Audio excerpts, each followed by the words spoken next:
अगर 5 एकड़ है तो आधे एकड़ में तो करके देखो, ये प्रयोग करें। क्योंकि सही ढंग से अगर किसी ने प्राकृतिक खेती की है तो मैं खुद देख के आया हूं, उससे उत्पादन घटा नहीं है, सही ढंग से।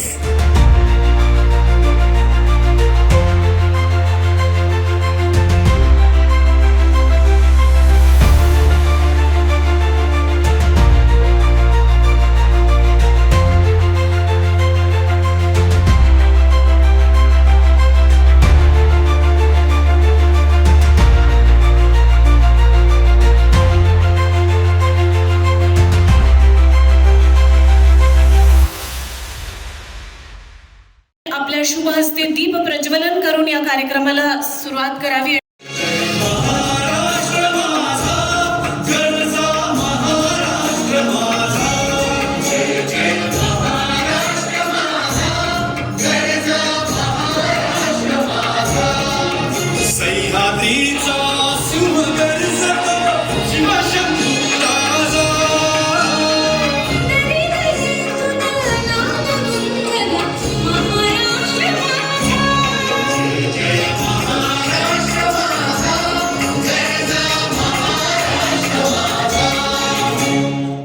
खेती के छोटे हिस्से में अगर 5 एकड़ है तो आधे एकड़ में तो करके देखो, ये प्रयोग करें।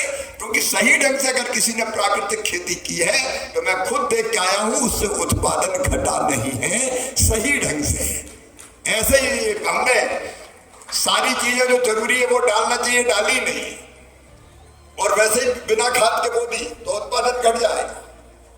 लेकिन जो बीजामृत, घनजीवामृत, अलग अलग तरीके ट्रेनिंग लेके अगर की तो उसकी तरफ भी ध्यान देने की जरूरत है।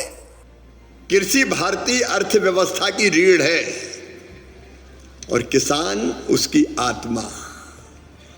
और किसी मंत्री के रूप में मैं आपको अंतरात्मा से कह रहा हूं, मेरे लिए ये केवल ये नहीं है कि मैं मंत्री हूं, मेरे लिए किसानों की सेवा भगवान की पूजा है। कि अगर विकसित भारत बनाना है तो विकसित खेती और समृद्ध किसान बनाना ही पड़ेगा, उसके बिना काम चल नहीं सकता। विकसित गांव, गरीबी मुक्त गांव, यह हमारा लक्ष्य है। या स्मार्ट योजनेमध्ये आपण ॲग्री बिझनेस आणि रुरल ट्रान्सफॉर्मेशनची ही योजना आहे, ज्या योजनेच्या अंतर्गत 10,000 गावांमध्ये आपण त्या ठिकाणी ॲग्री बिझनेस अशा प्रकारची व्यवस्था आपल्या प्राथमिक सोसायट्यांना ॲग्री बिझनेस सोसायट्यांमध्ये परिवर्तित करून त्या माध्यमातून शेतकऱ्याचं जे पीक आहे त्या पिकाचं व्हॅल्यू ॲडिशन करता येईल।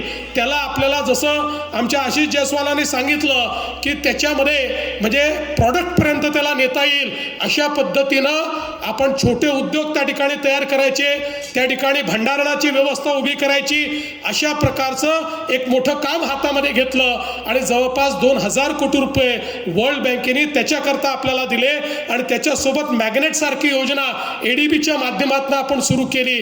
या सगळ्या योजनांचं जर आपण एकत्रीकरण केलं तर या माध्यमातून केंद्र सरकारच्या योजना, राज्य सरकारच्या योजना, या सगळ्या योजनांच्या माध्यमातून आपण कृषी समृद्धीकडे जाऊ शकतो आणि स्वयंपूर्ण गाव तयार करू शकतो, अशा प्रकारची व्यवस्था आपण उभी केली।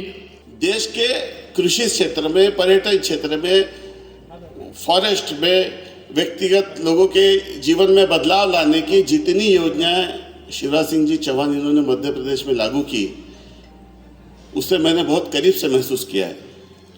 और चूंकि आज वो देश के कृषि मंत्री और ग्राम विकास मंत्री है और देख रहे हैं कि किस तरह से उन्होंने एक विजन देश के किसानों के लिए प्रस्तुत किया, उसका अपन मराठी में कहते हैं ना, शीतावरून भाताची परीक्षा अपन करतो। तो आने वाले समय में कृषि की दिशा और दशा किस तरह से बदलने वाली है और किस तरह से देश का किसान विकसित कृषि संकल्प अभियान में आगे बढ़ेगा, इसका अनुमान हम आज लगा रहे हैं।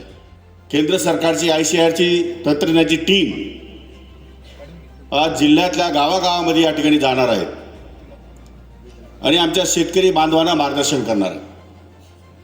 नवीन संशोधन, पीक घेण्याची पद्धत, वाढीव उत्पादन खर्चामध्ये कमी, अशा अनेक गोष्टींचं मार्गदर्शन